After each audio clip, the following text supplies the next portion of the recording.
42, a shepherdess and mother of 9. Now here we are feeding the sheep out on one of the hoofs. I've got my little helpers with me, well some of them. For us it's really important that we get up and get on in the morning because there's always lots to do. So whether it's looking after sheep, children, cows, it's busy all day.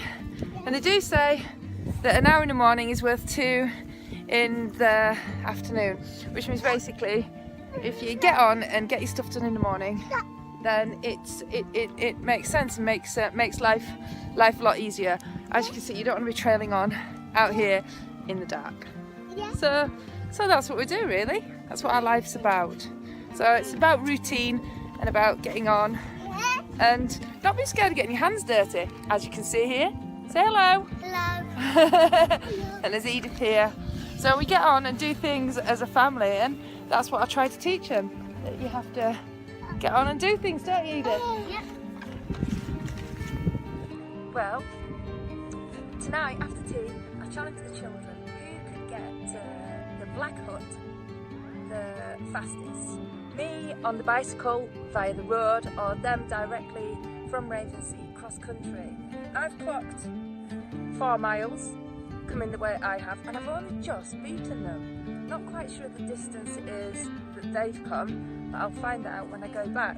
But they've done really well. If you bear in mind that Nancy's actually with them, she's on the trip. All been out today. Gathering is so hot.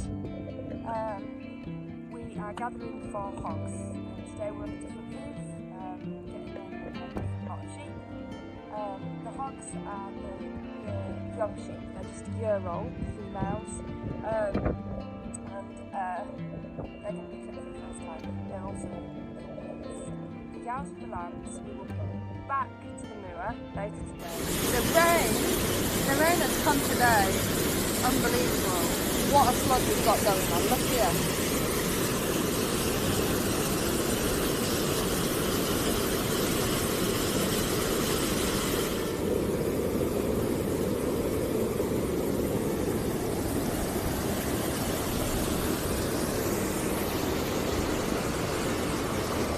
Should be fine. I'll just put them to some better grass. So we're going for a wander around the hay meadows out the town. We're gonna chuck out a few sheep that have invaded. You can't have them in there. It's a bit weak. A bit too soon, so go a bit weak. Sort of puffy bellied.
this morning we had a bit of disaster, didn't we, Tilly? Yeah.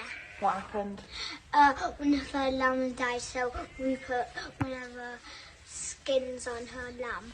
We did. The shearling that's behind us, she gave birth to a single lamb, and unfortunately it's smothered. It was born in the birth sac. If there'd been somebody there, we'd have put some straw up its nose and made it so it could breathe.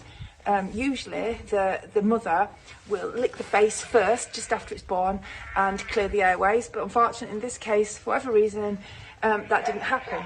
So we have given her one of your pet lambs, haven't we? Yes. Now, does she love your pet lamb? Yeah. How do you know? Because she lets it get milk. That's it. So do you think it's time that we took the skin off? Yep. Should we go and get it off? Yeah. Let's see how it Here looks. this morning, and we're in the cow pasture, aren't we, girls and boys?